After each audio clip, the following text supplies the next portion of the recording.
They don't want you to know how government works. They want you to be a worker bee. And what I mean I mean people in positions of elected power. They want you to be a worker bee. They want you to work. And that's all they want you to do. Work and go home. They don't want you having a third place. They don't want you knowing what's happening. Nope. Hey, what law is that you're doing? Get back to work. They want you to say, hey, you like your wife? You like your kids? You like your big truck? Shut up and go to work. It has to be more intimidating than that.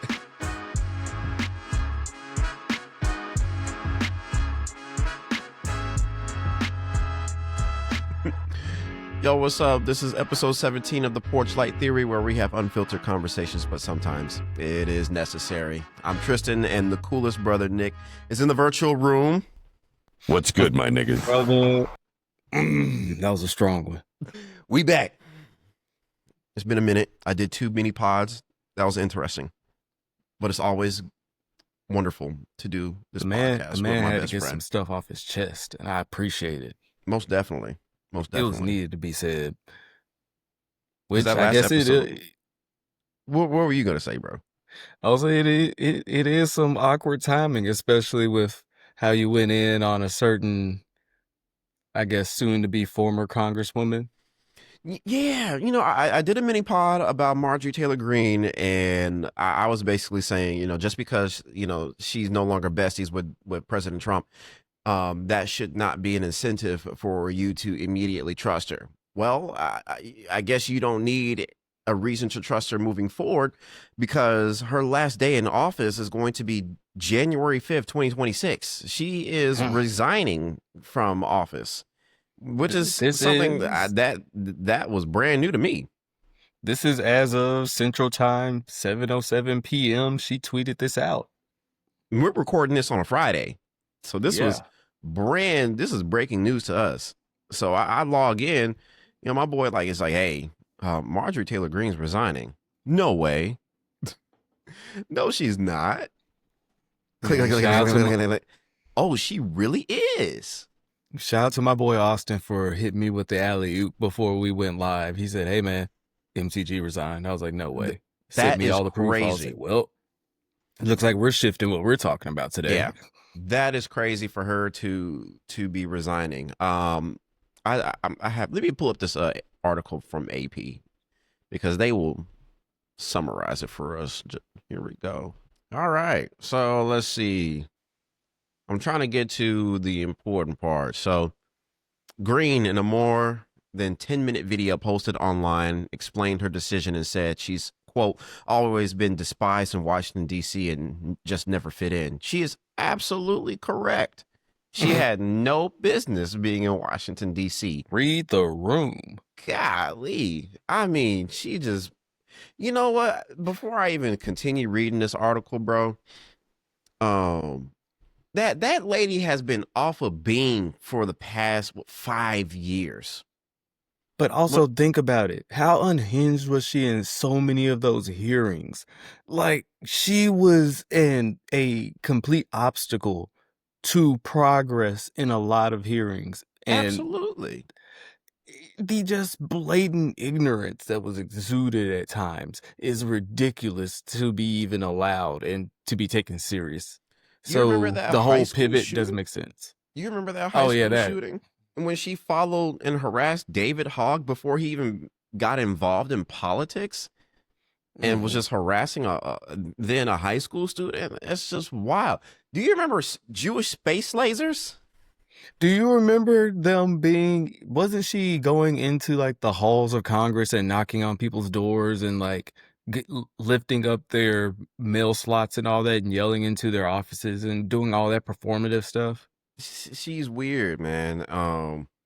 When she called then President Biden a liar during the State of Address, if I remember correctly, just acting out, complete lack of decorum, to say the least. Absolutely. She's been a lapdog, for the president, frankly. And when it stopped benefiting her, look what happened. Let's continue this article. But you gotta think, the right wing grift is a well that eventually runs dry. Oh, absolutely. I highly agree with that. She can't go back to the public sector. She can't. I'm sorry. She can't go back to the private sector after this. What can she do? She is now forever known as Marjorie Taylor Greene. You can't just go work. Names. You First, just can't middle, go and work last. at Goldman Sachs or something and just be Marjorie Taylor Greene. Like, I mean, she can go back to CrossFit and do them whack ass pull ups. I'll tell you that. Hey! Now we can't offend that population. They work very hard for what they do. CrossFit is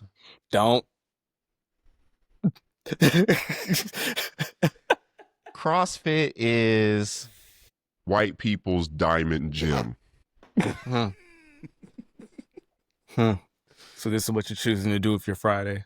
Violence.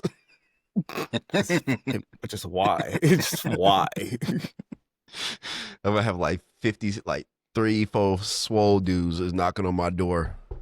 Come out, little nigga. Come on out here, little nigga. We got something to say. I know you in there. I know you in. I heard what you said. Talking about my gym, nigga. So Greene's resignation followed with a public fallout.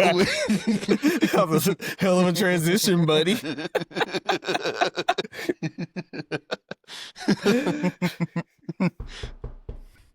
Nigga, I know you still read that article?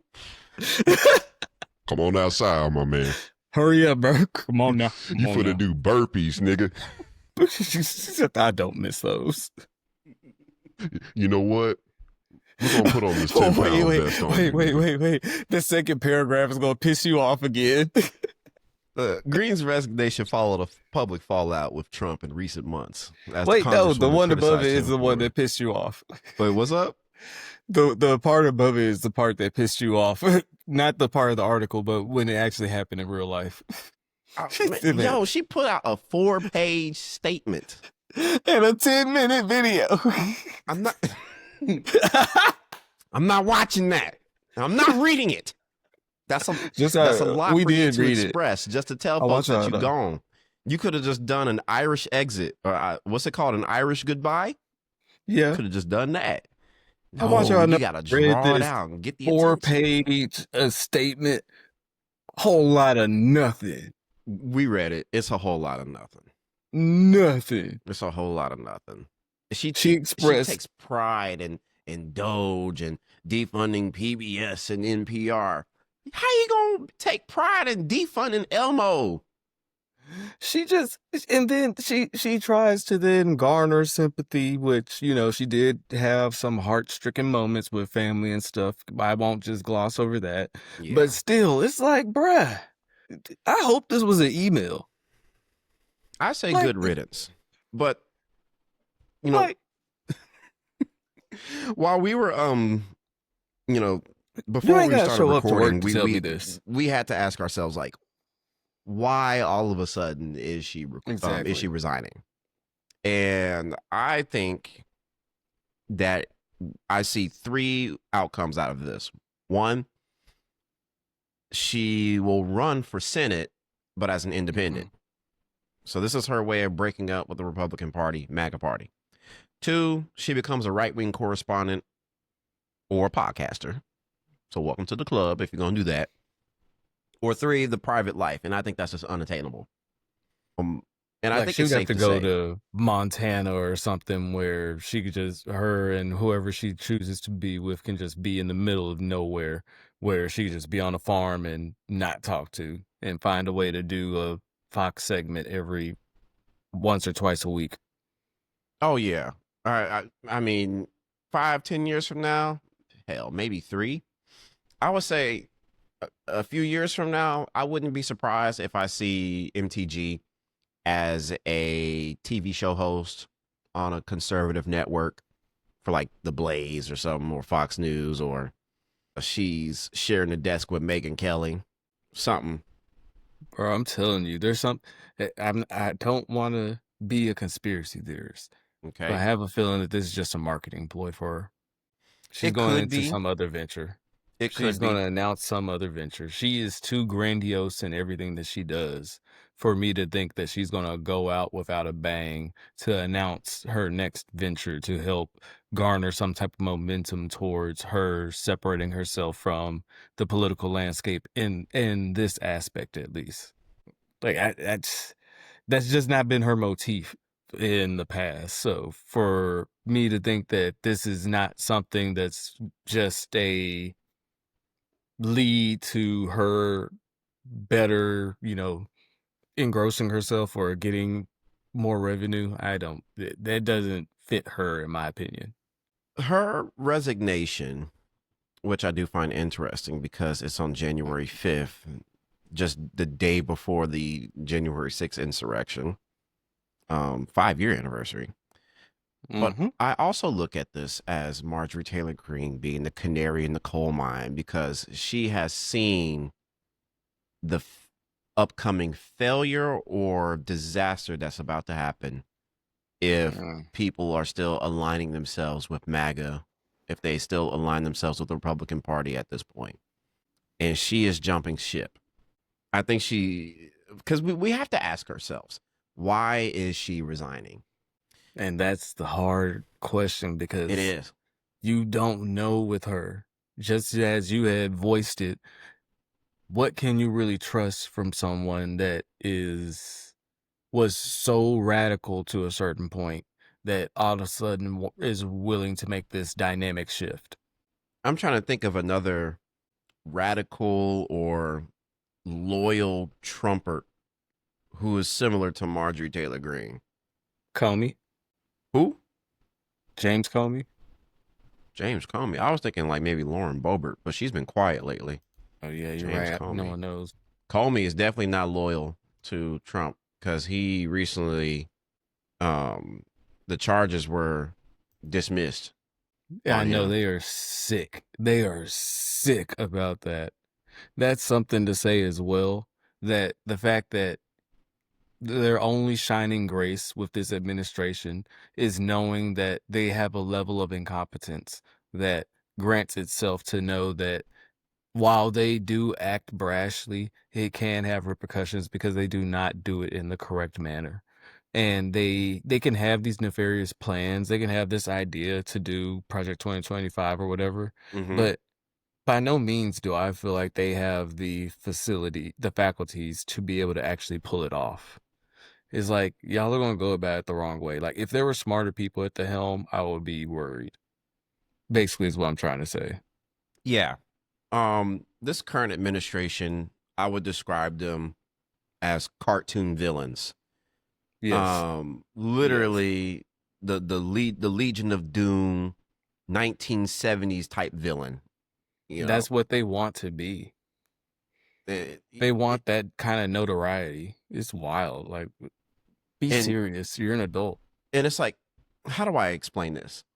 I'm thinking you guys are acting like villains, but at the same time, when you try and do villainous work, you're putting unqualified people at the helm to make whatever nefarious actions that you want to see accomplished. So you're putting a Pete Hegseth who can barely do a pull up in charge of the Department of Defense. Clown. I'm glad you called it that. A clown? Department of Defense. Yeah, Department of War. Okay, corny. We are adults. We are straight adults. cornball activity. We are adults. Come on now. Grow up, man. You got what else, man? You got a whole Treat this like GI Joe or something. You got a billionaire in charge of Department of Education, who is known to be part of the WWE. And then you got the president telling her to put herself out of the job. So they do villainous stuff, but they put these cartoon, incompetent, unqualified people, entitled, incompetent, unqualified people that will leave repercussions that we will have to deal with for years. I was talking to if one not of my at friends. least a decade. I was talking to one of my peers about this, and I said the reconstruction after the Trump era is going to be insane. The only, one of the few shining lights we have is the fact that we are at a different place than we were in 2008 after uh the crash and everything. I do feel that we do, if depending upon the leadership that takes over after this regime, they do have the ability and resources to probably propel that progress forward faster than we would expect.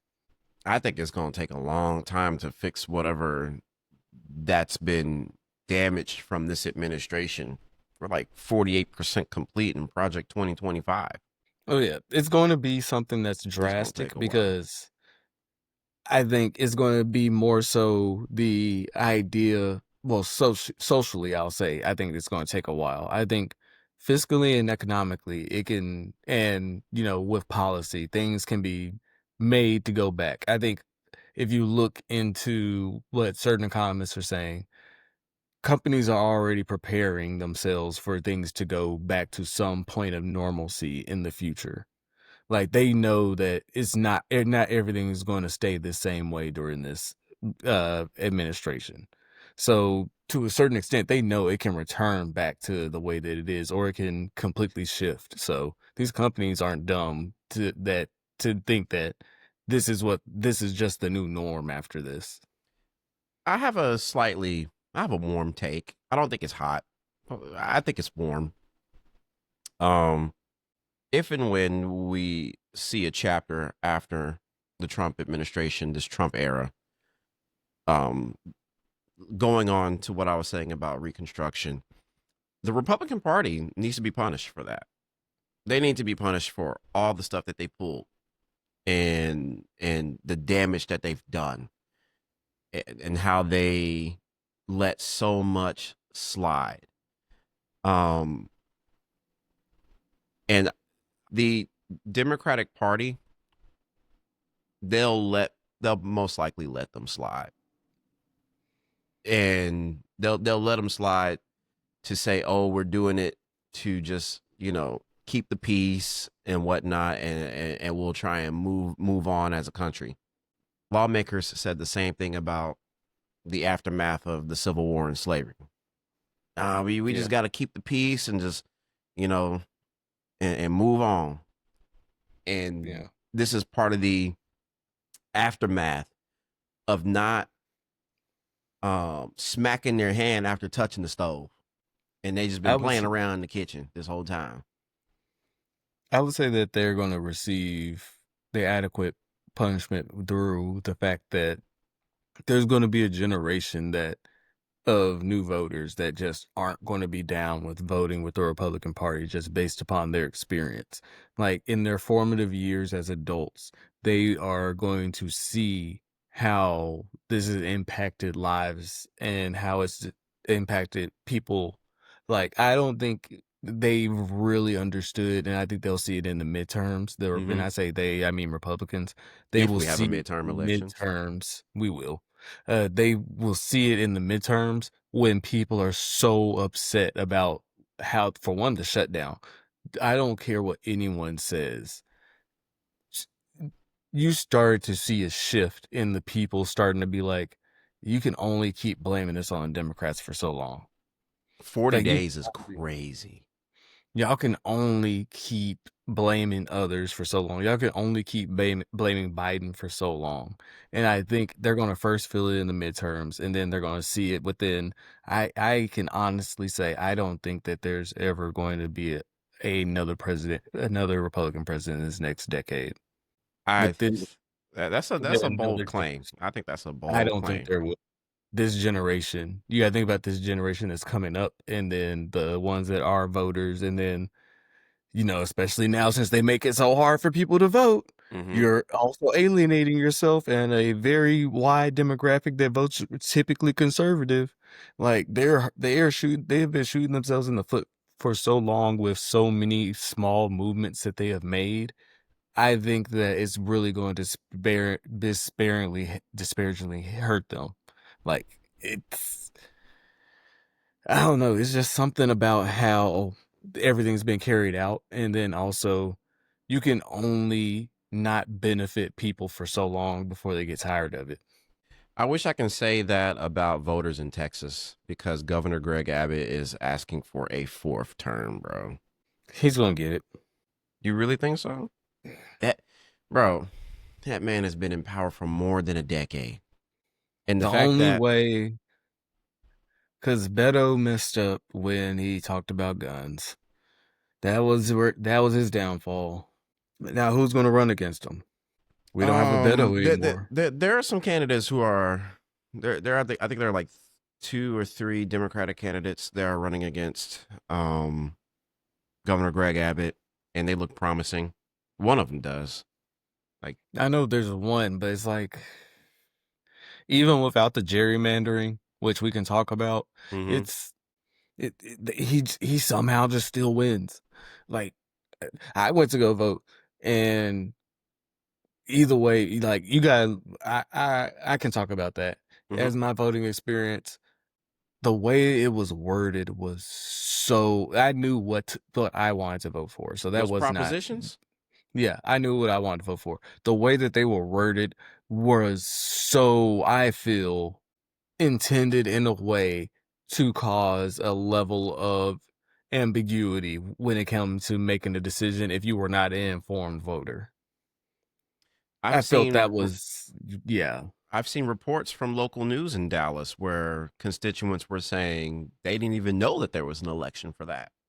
Yeah, it's that's what they bank on, is how informed is the average person in this county. Mm-hmm. Majority of people, unless you have a reason to be informed, you don't keep up with your local politics. Another problem I have with Governor Greg Abbott, bro, is that this is where I'm kind of concerned for your well-being over in Texas because he recently signed up to have like one of the largest data centers in Texas. Mm-hmm. It's going to And be outside of Abilene, and then another one in some small town that's going to be affected by their water reserves being tapped. and that's my problem, bro. Because if I'm not mistaken, Texas is already has concerns about their water usage. And the electric bill is about to be out the wazoo. The water quality is about to change. I was actually talking to my sister about this not so long ago, and we both were talking about how we won't be fighting over food. We're going to be fighting over water. If we continue this path that the Republican Party, that the MAGA and the Greg Abbotts, that what they're The doing. anti-intellectual movement. Actually, Like, absolutely. why do they want to empower the idea that we have to keep our constituents dumb so that way we can line our pockets? Like, bro, like, do you know, this is going to sound like a hot take, they should limit how much money you can make by your age, and that would cut out a lot of corporate greed. You don't mind going further in explaining that, bro? Because why do all these old people get to sit here and harbor all the money? Like, bro, you ain't going to be here in 5 years. Why do you need all this money? What? I think there's a name for that when like old people are taking over. A gerontocracy. There we go. It's called a Like, why? gerontocracy. Like, why? Why can't these people just retire? Why can't you just go home? Gerontocracy, a state, society, or group governed by old people. Yes, we are a gerontocracy. Look, do you see how old our president is? It's a geron kleptocracy, man. Oh, there's something that I wanted to look up real quick because you were just talking about it. Let's see. PBS, if I'm not mistaken, they recently did a story about how the country used to require public school students take civic classes, and it stopped. Let's see. We used to have civics classes for public school students. Here's a brief history of why we don't know that much about government. So we used to learn a lot about civics and government in schools. After World War II, we had tons of classes for the next 20 years on things like civics and American government and U.S. history and foundations of democracy. But in the last few decades, those classes have dropped. The reason is a series of federal and state policies that have disincentivized the teaching of civics and government. So, namely, No Child Left Behind, Common Core, and Every Student Succeeds. These laws and policies prioritize teaching reading and math at the expense of almost everything else. And so over time, civics kind of got shrunk and shrunk and shrunk, and maybe thrown into social studies and maybe thrown into history, and then kind of fell by the wayside to the point where today only 7 states require at least a year of civics or government education at some point in kindergarten and 12th grade, which is bad. There's your explanation. Yeah. Straight to the point. We ain't got it here in Florida. Y'all ain't got it there over there in Texas. There's a reason why they don't want you to know how government works. They want you to be a worker bee. And what I mean I mean people in positions of elected power. They want you to be a worker bee. They want you to work. And that's all they want you to do. Work and go home. They don't want you having a third place. They don't want you knowing what's happening. Nope. Hey, what laws that you doing? Get back to work.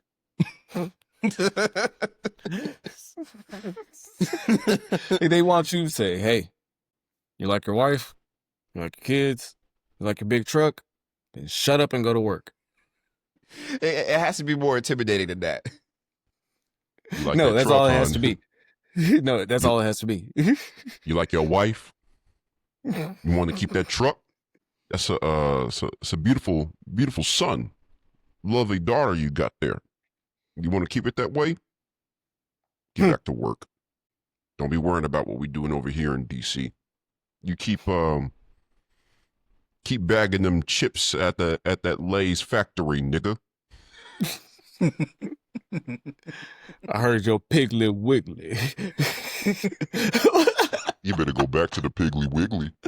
Better not ask no questions over there. You better stop asking them goddamn questions. All them policies we pass, and you better not ask no questions. And when it's time to vote, you better vote Republican too. That's it.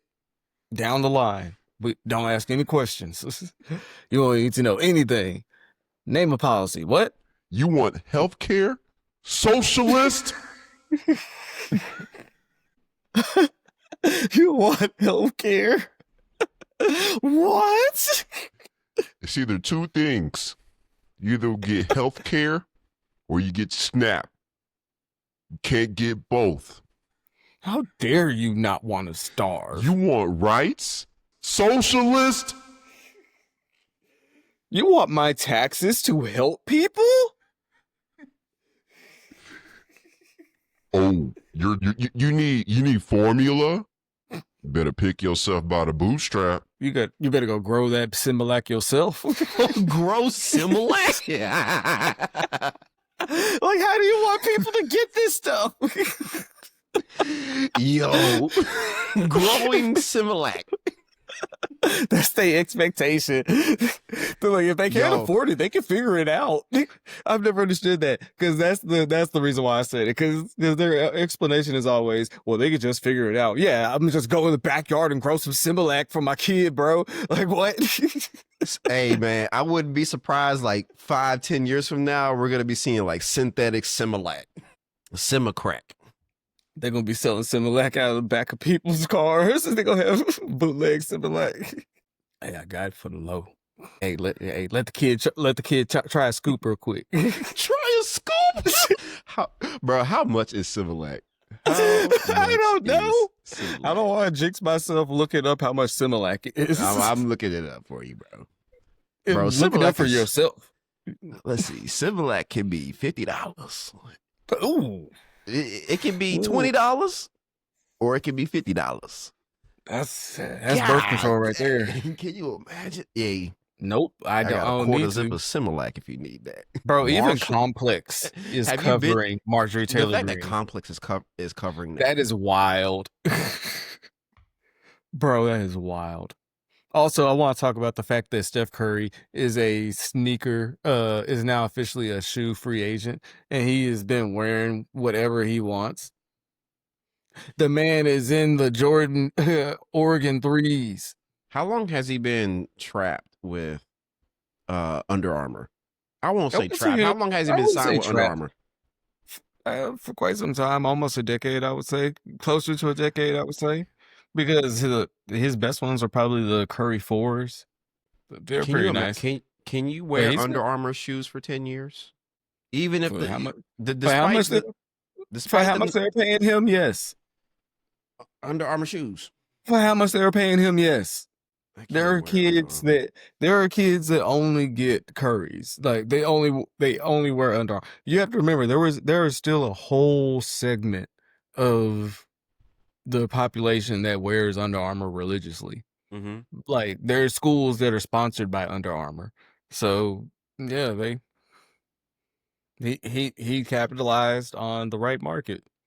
With Curry going into, I love how we just like transitioned this from talking about Marjorie Taylor Greene to Governor Greg Abbott to what, Similac, and now shoes. Well, Steph Curry, but I was going to say the correlation is all light skin material.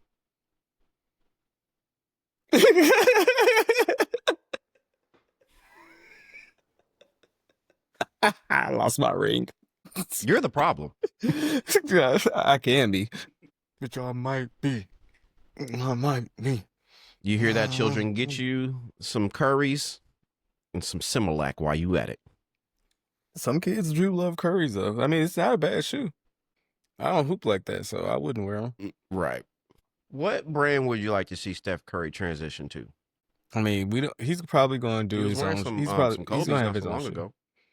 He's going to wear his own. He's just going to make his own shoe because he already somewhat has his own brand. Like De'Aaron Fox is a current athlete that's signed to a current athlete's shoe deal. So I think Curry's just going to be independent and create his own brand.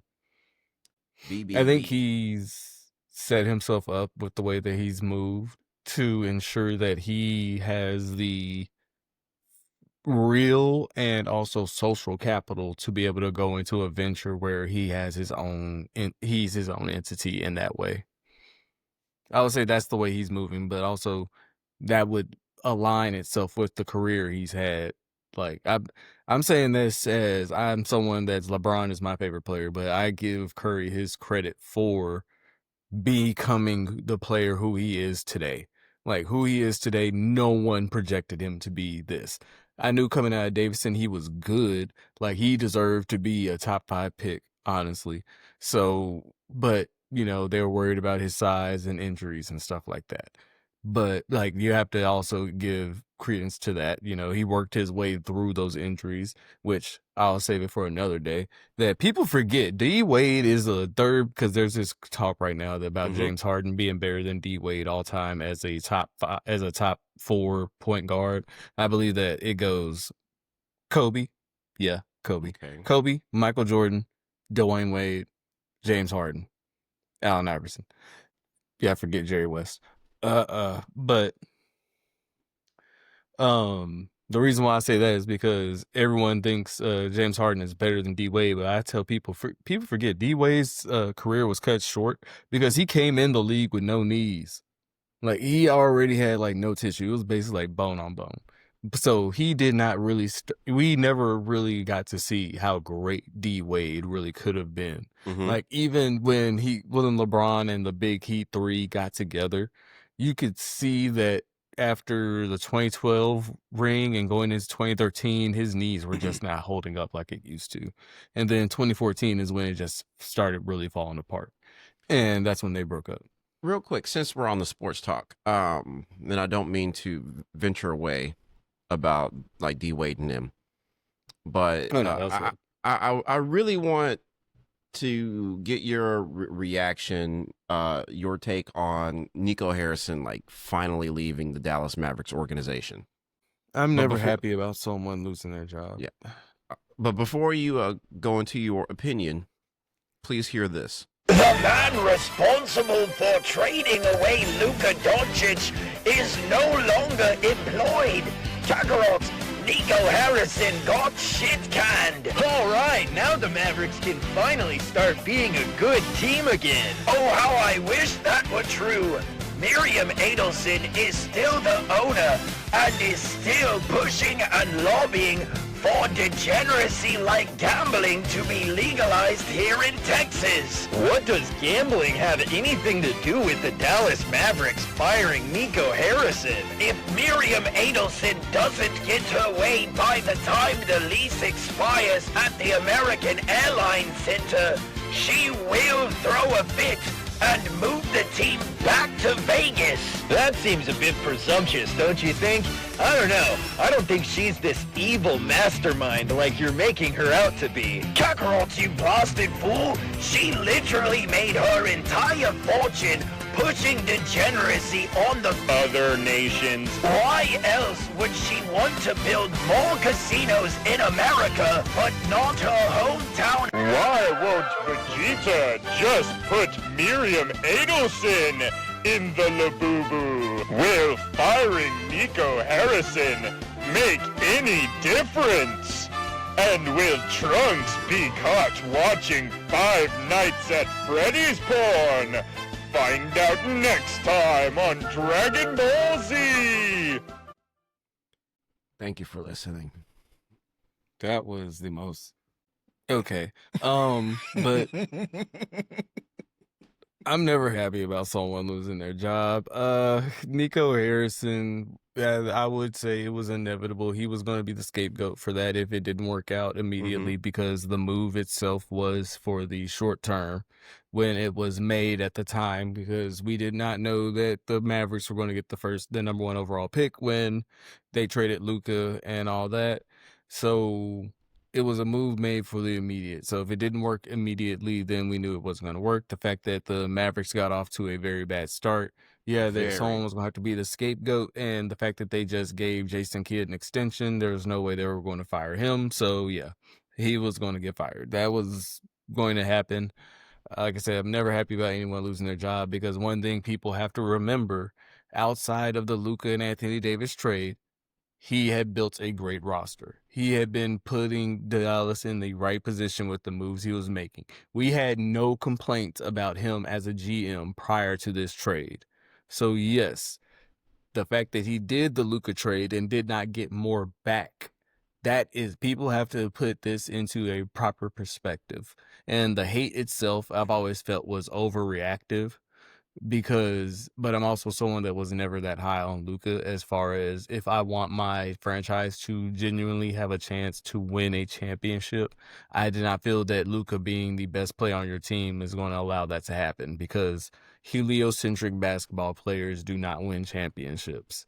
You have to sacrifice to a certain extent to be able to win, because heliocentric basketball, especially with a basketball player like Luka, who is a liability on the defensive side, you have to surround them with a very specific type of roster. And with the way that the Mavs were constructed, you were just not going to be able to do it. And I understand people are going to say, well, they made it to the finals, but look what happened when they made it to the finals. Like, it works to a certain extent if you really just want to blame Nico for everything. But I'll go even a step further. At what point do we just start blaming Mark Cuban for selling the team? Like, would any of this be, would we be here today with the team constructed the way that it is if he never sold a part of the team? My response to one of the critiques that you mentioned about, yes, like, even though it sucks to see that someone losing their job, but he did create a excellent roster. It reminds me of a quote that one of our high school teachers had during our ROTC days, where he says, "One all shucks can ruin a 10 attaboys." And that's just what I think when it comes to the decision of trading Luka. That was the biggest all shucks that you could have done. despite the great things that you have brought to the Dallas Mavericks team. I'm not as sports savvy as you. It's not just that he traded Luka. It's that we didn't get more back. We didn't get anything out of it. No, we should have got more back. Anthony Davis is a good player. Max Christie is a good player. But there should have been minimum for a player of Luka's caliber. Because if you look at what the Lakers got for Anthony Davis, let's go back to that. All right. Now we're turning this into a sports segment. All right, so that is perfectly fine. Los Angeles Lakers trade for Anthony Davis. I want to make sure I get this right. Mm-hmm. Okay. So, July 6, 2019, the Los Angeles Lakers acquired Anthony Davis from New Orleans Pelicans in exchange for the Pelicans received the following. Lonzo Ball, that was one of their first round picks. Josh Hart, another good pick. Brandon Ingram and DeAndre Hunter. And then they send off a 2022 first round pick and then a 2025 first round pick. So they got, what was that, 4 quality play. Well, let's say at least 2 quality players, because Lonzo Ball and Brandon Ingram both were high draft picks. Okay. And then Josh Hart and DeAndre Hunter are quality role players. Josh Hart has, and Josh Hart is actually a very good player for the role he plays. And then when you look at what they ended up doing, they ended up trading Lonzo Ball's later trade for Thomas Satoransky, Garrett Temple, and a second round pick. I think that was a Thomas Satoransky. I only remember him with the Wizards for some reason. Josh Hart eventually used to acquire Larry Nance Jr., CJ McCollum, and Tony Snell. Yeah, you would expect to get more for someone like Luka.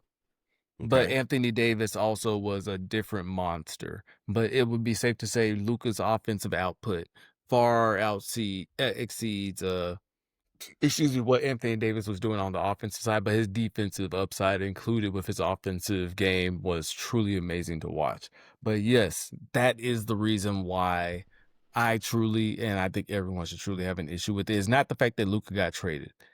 If you're going to trade a Luka, which the same thing with Michael Parsons, if you're going to trade someone like that, you got to get a lot for them in the public's eyes.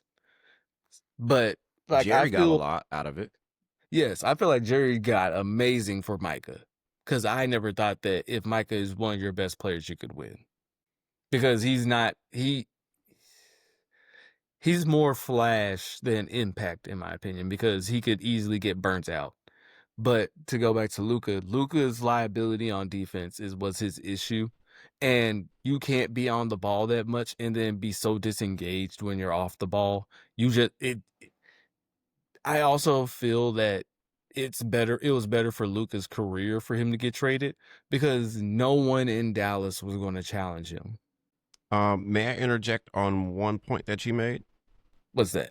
I've seen critique about Luka saying that he is not a defensive player or he's a traffic cone and whatnot. And I've seen sports critics say, if he isn't your most defensive capable player, then you need to build the team around him who are defensive, who are capable at being defensive, so that way you can allow him to be the offensive powerhouse that he is. I would love to get your reaction to that, or to that critique. So that's why I say that. So that's heliocentric basketball, where he's on the offensive side is going to be the crux of the offense. Like, it's all going to be developed on his initiation and how he directs it and stuff like that.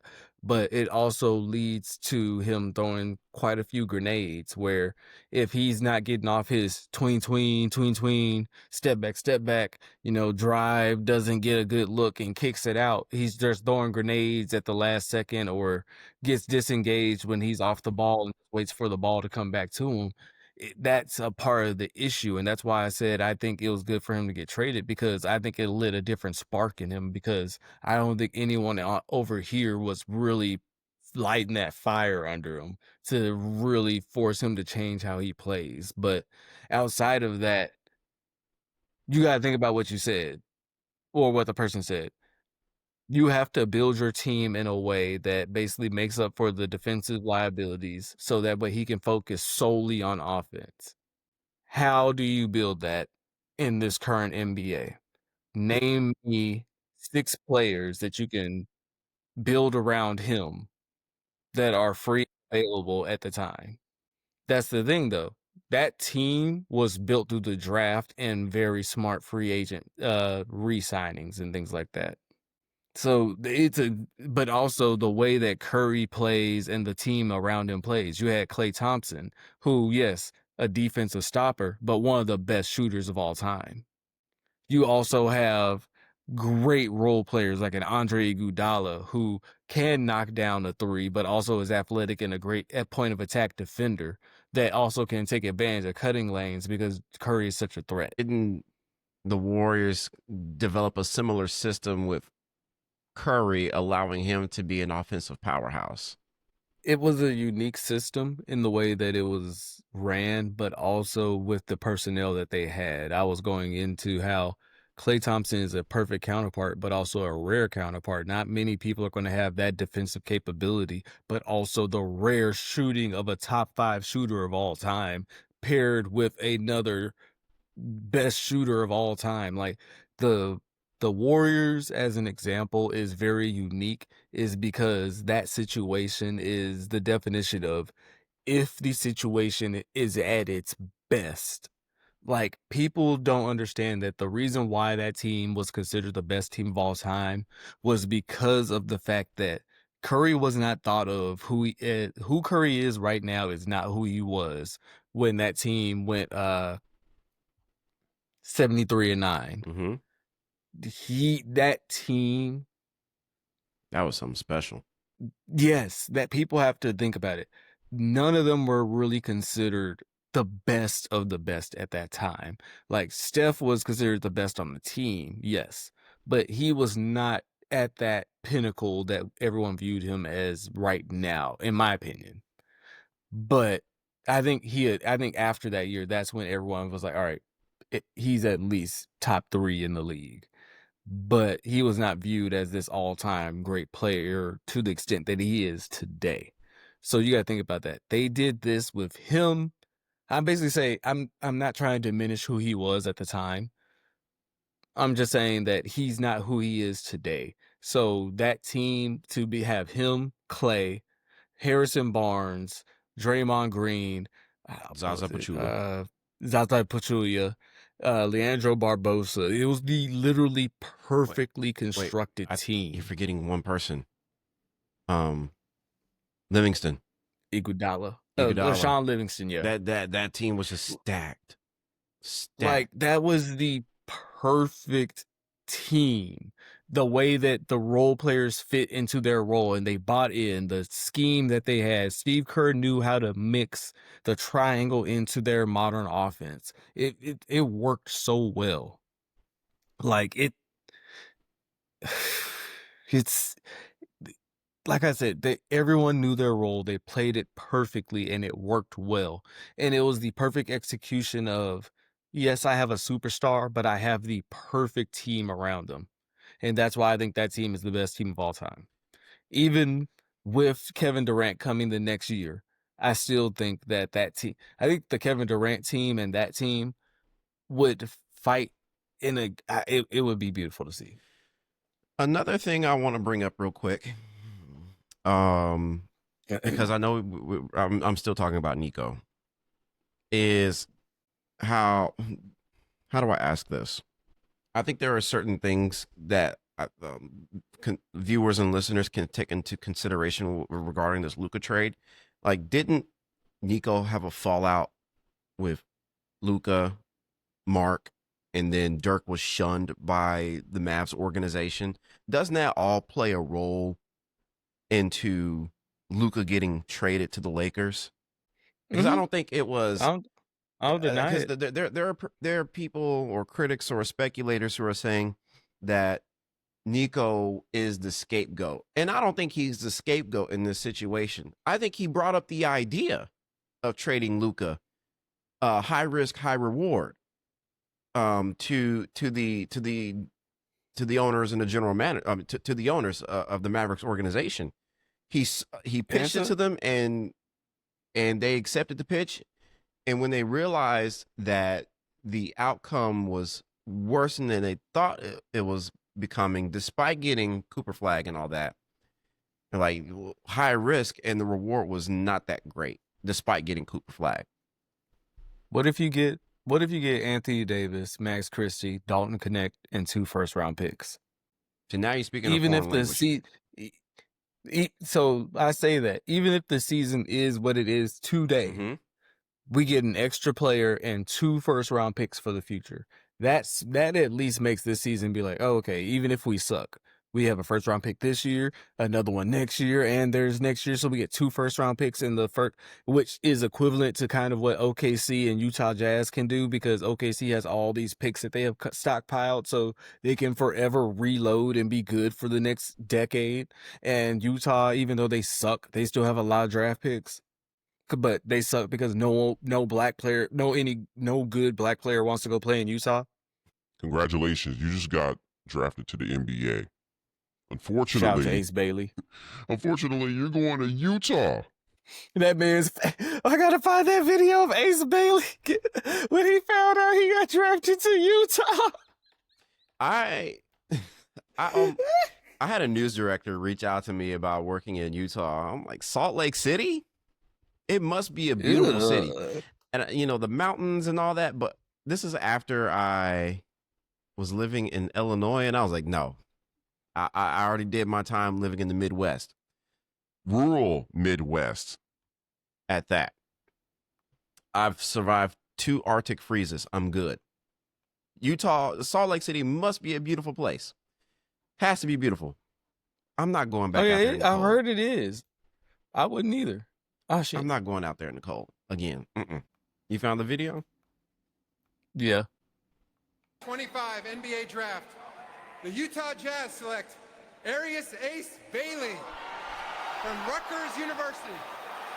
Shot like 65% on runners and floaters. He's just got a terrific feel. This was not one of his preferred destinations, Utah. He build up in your draft process. You seem pretty happy to me to be going to Utah. What do you say to people that maybe just don't believe that? I mean, I can control what I control, so how they feel. But to my team and me, me focusing on the basketball and them doing what they're doing, so it happens. That young man is not media trained. That man does not want to be in Utah. Is he still there? No. Yes, this is his rookie season. He ain't got no choice. Yeah. What's the record for Utah? Sorry.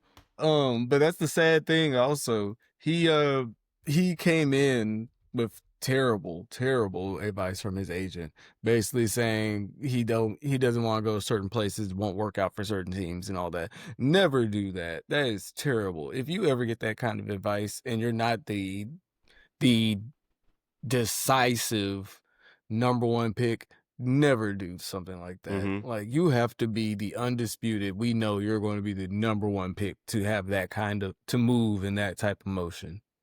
Like, that is wild. Does Ace Bailey have the range to express his disappointment? Similar to, and I'm not trying to compare like football to it, but like I'm thinking of when Eli Manning was. They are 5-9. 5-9? Okay. Yeah. Average. I'm thinking of the time when Eli Manning was like, I'm not going to the Chargers. That man is not Eli Manning. That man is not an Eli Manning equivalent in the NBA. Okay, that man is not, when it comes to basketball. That's what I was trying to get at. That's what I was trying to get at. Like, no, he is not Eli Manning equivalent. Is he good enough to like to express that disappointment? And be like, I'm not going to Utah. What are you talking about? He could have been. Honestly, because he's like, to me, he's a mix of. He gives very good signs of T-Max and KD's game with a little mix of Melo as well. He's rangy, he's athletic, he has a good shot, he knows what he's doing, but I would not, based upon how he was acting prior to the draft. Mm-hmm. I don't know if I would be comfortable making him the face of my franchise if I had the number 1 pick. Mm. When I have a Cooper Flag, or I have the young man that came out of Rutgers for San Antonio, Dylan Harper, Mm-hmm. and all of them ahead of him. So yeah, he also had a bad class that he came out in to be acting that way, I'll say. Which even old NBA players will tell you, it's a business, bro. You got to remember, these are billion-dollar company entities that you have to be a representative of. Like, they're not, don't go out there and shuck and jive. Just, Do the Piggly Wiggly. You got to remember, they're investing in you. Mhm. So you got to, you saying, oh, well, I'm not only going to work out for these. They're like, who are you? We the ones with the money. Who are you? Yeah, I We thought I said I'm not decide. going to Utah. What are you talking about? We decide where you get drafted. Like, what? But They will humble you. I'm I say this. I'm a I top say draft this pick. as trying to be helpful. Like, you got to remember, they are not your friend out there. They not. Like, Mm-mm. don't look at KD and LeBron and Steph and think that you can move that way. Like, they earn that spot. Yeah, man. You're not that guy, pal. You're not that guy. You got to remember, LeBron James was a phenom out of high school. Like, Kevin Durant was one of the most phenomenal players that coming out of UT.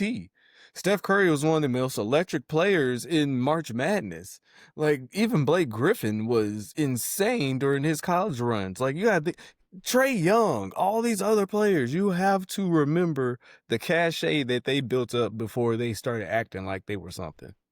Like, you can't just step on the scene after a somewhat good season. Like, yeah, what's up? I'm ace baiting. Like, come on now, like, bro. You could have went anywhere but Utah. You could have went anywhere, but you ended up in Utah. Can you imagine the folks in the Utah office? They're like, yeah, we're getting Ace Bailey. Yeah. No. They were the opposite. They're like, yeah, coming to Utah. Come on down, bro. Come on down, Ace. Come on down to Utah. We got you at minimum 4 years. Make yourself comfortable. I hope you got some snow boots. Does it snow in Utah? I don't know. Absolutely, it snows in Utah. He ain't going nowhere. No. Mm-mm. Boy, you better get comfortable. It's not safe out there in them Utah streets, man. Better find you something warm, because you about to be cold. PS5 consoles are $100 off. I plan on getting a PS5 just so I can play Ghost of Yotei. So I can play Ghost of Yotei. Speaking of games, real quick, because I do want to end this convo. We're going over an hour. Real quick. I finished Assassin's Creed Shadows. Great game. About time. Great game. It was fun. I actually finished it a couple of weeks ago. I enjoyed the story. So it was I enjoyed the gameplay, the scenery, the graphics. Wait. Wait. What's up? Tell it as if you're talking to Asmongold. Okay. So the Asian girl is the main protagonist. You may not like her background, but she, guess what, is friends with a black samurai based off of true history. So a ninja and a samurai work together to take down the Templar I don't think he would use Order. that version of it. It was actually a good game. It's a good game. So I believe it. I'm finally utilizing my Game Pass, despite how Microsoft increased the prices of Game Pass. So RIP Microsoft Xbox in the forthcoming future. But I recently downloaded a game that I've been wanting to play. Hellblade. What's that? Senua's Sacrifice.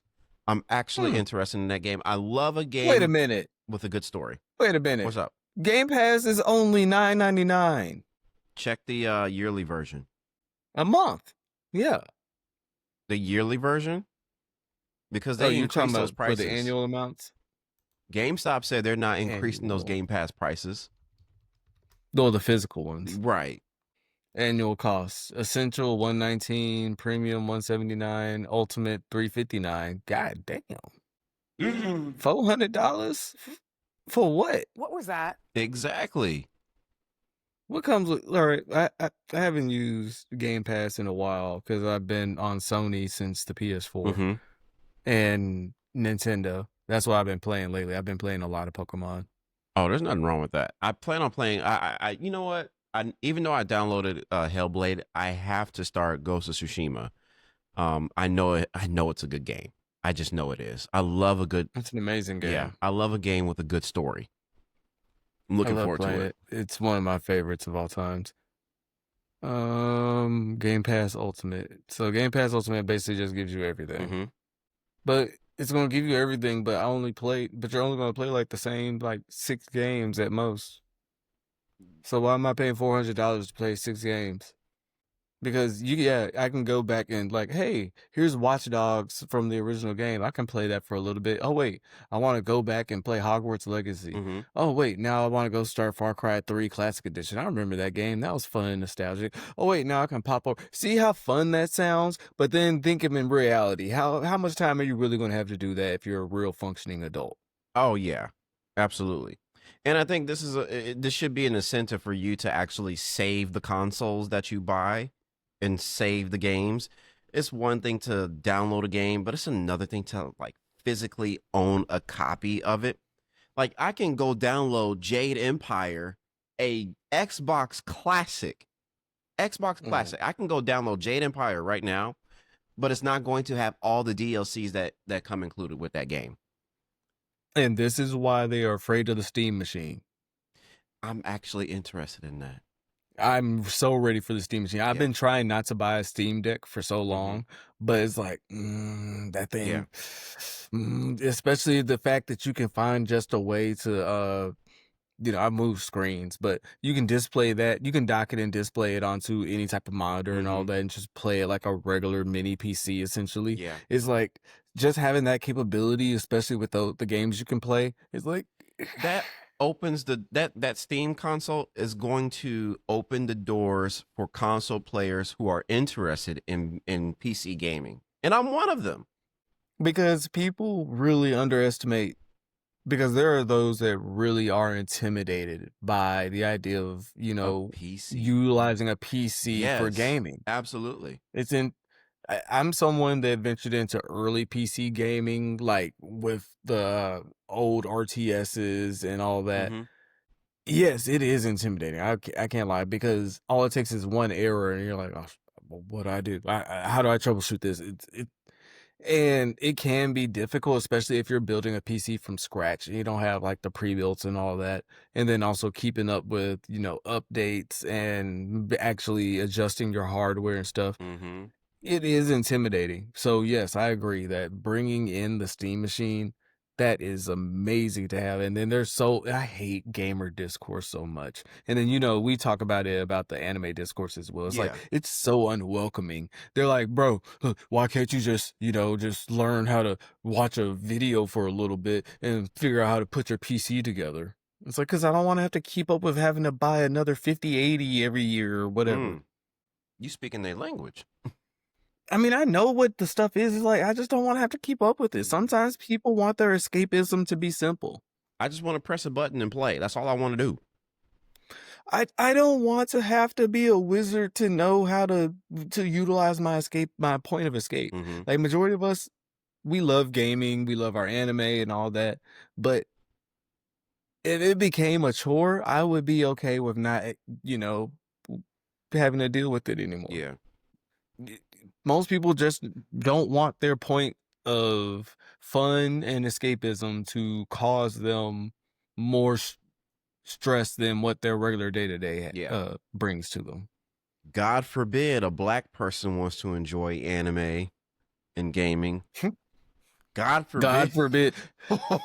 and don't let the main protagonist in the game be a black person or a black woman. Whoa. Ooh, bro, have you been watching well, some of the anime I've been watching has been Shangri-La Frontier. Once we get off, I'm binging season 2 of that over this break. But Shangri-La Frontier has been a good one. Gachi Akuda is my favorite to watch right now. And these are animes? Mhm. My sister encouraged me to. It was actually Madison, but she encouraged me to watch Freerun. It's good. It's very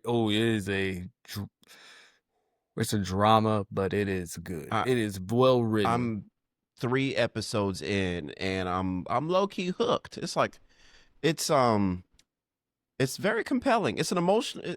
I can already tell that the story is about to be emotionally compelling. So I'm about to enjoy this, and I still need to finish the other recommendation that you provided, Kaiju number 8. I'm enjoying because I can't wait for it to come back. I've enjoyed I've enjoyed the anime, but I've seen the critique online saying that the manga is way better. It is. Also, people need to leave One Punch Man alone. It is not that bad. It is about to get good. Saying something literally not that bad, the build up. It's bad, bro. No, it is not that bad because people are like, "Oh, the animation, it's so slow." It's like, bro, y'all have to remember, this is a gag character. Why are we being this critical and serious as if this is like us expecting the final chapter of Naruto Shippuden? Like, it is okay that a gag character, a parody character, I won't call him a gag, a character that is a parody or a satirical character is not a compelling, just, oh my gosh, this is the biggest masterpiece, and y'all are just bad rating bombing it because it doesn't live up to your overhyped headcanons. Like, I'm sorry that your imagination is better than what reality is. One other thing, and then we'll wrap things up. I don't know if you're watching it. Welcome to Derry. You know me. I have to wait for the whole thing to come out before I watch it. You gotta watch yes. that one, bro. You gotta I'm watch impatient. That I gotta watch. I have to binge the whole thing. Bro, I don't want to wait week to week. Please watch that show, please. Or just one episode, just one. How many more episodes till the season's over? I don't know. But it's good. It's good, bro. Useless. It's useless. It's good. What's it called again? Welcome to Derry. It's on HBO Max and Hulu. Okay. Okay. Trying to see how many. It's only got 5 episodes. Wait, episode 5 ain't even out yet. It's this Sunday. I know it's evil to do that. It's evil. Fight me. Cause the Cowboys are playing the Eagles on Sunday, and I'm gonna be locked in. Yeah, the show cuts on at like what, 8 p.m. Yeah, but I'm be at church and then gotta take the parents to go shopping for turkey. I mean, Thanksgiving Day and all that, because we cook. When do the Cowboys play? I'll be home for Thanksgiving weekend, bro. I'm flying in Thanksgiving Day. Thanksgiving Day? That was the most affordable flight ticket. Don't fight me. Fight Sean Duffy. Day of. Yeah. 3:25. So it's a 3:30 game. I don't know if I have enough time to watch the game and catch up on the show. I'm good wrapping things up over here. What about you? Me too. Yep. Let's go ahead and wrap things up. I appreciate you watching or listening to Porchlight Theory, episode 17. Episode 18 is on the way. Make sure you rate, review, subscribe, share, like, buy a can of Similac for your neighbor, please. If you can't buy it, grow it in the back. There you go. Synthetic Similac, Simicracks. Somehow grown. We're growing Similac out in the back. Sounds like a T Grizzly line. We're growing Similac out in the back. Hop on the track with the Similac in the back. All right. Thanks for listening to the Porchlight Theory. 18's on the way. We'll talk to you later. Peace out.